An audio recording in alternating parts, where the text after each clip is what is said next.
The Houthi havoc keeps on making waves, not just in the Red Sea, throughout the world. And we want to turn now to Director of Forward Strategy, Catherine Perez-Shakdam. Thank you very much for joining us. BP joining shipping giants, halting their passage through the Red Sea. And again, the Houthi chaos is working, and it is working well. What can we say?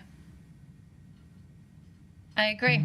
I agree with you. It is working well. It's actually, I think, a tragedy on the part of the international community that they are literally playing into, for me, what I call hostage diplomacy. The Houthi are flexing the muscles. We know very well that the Islamic Republic of Iran is actually standing behind those attacks, encouraging them. And the West is doing absolutely nothing. If anything, they're retreating further and they're trying to appease. They still believe that the Islamic Republic's actions are in reaction to their maybe believed belligerence, which is not the case. The Islamic Republic is belligerent, regardless of what the West does or wants to do or even intends to do in the future. And I think that we need to stop retreating, because every time that they advance, we're losing ground, we're losing territory, we're losing the narrative. We keep reacting, trying to defend our positions when there's nothing to defend. What we need to do is enact our right to self-defense, because we are under attack. And I'm not just talking about Israel. I'm talking about democracy with a capital D. Right, and in this respect, it seems that an American announcement on Operation Prosperity Guardian is imminent, this coalition that will counter the Houthis.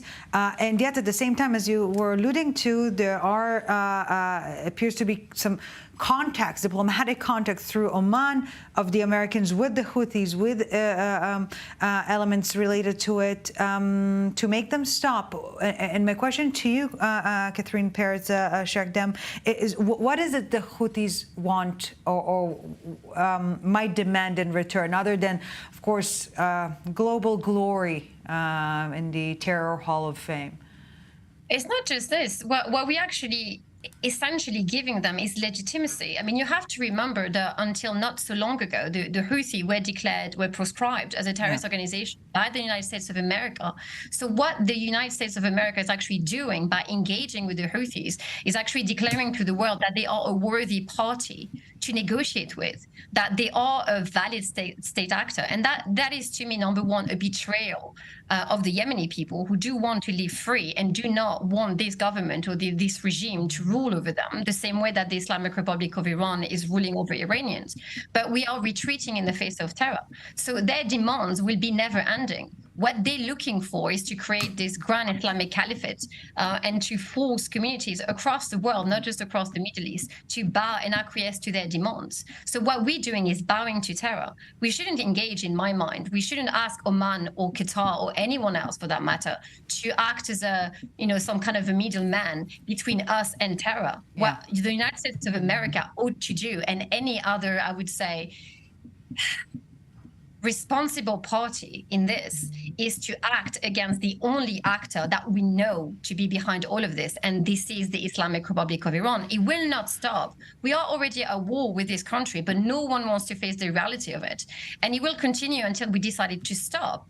And unfortunately, people need to read history and realize that we are replicating exactly what happened in the 1930s versus Nazi Germany.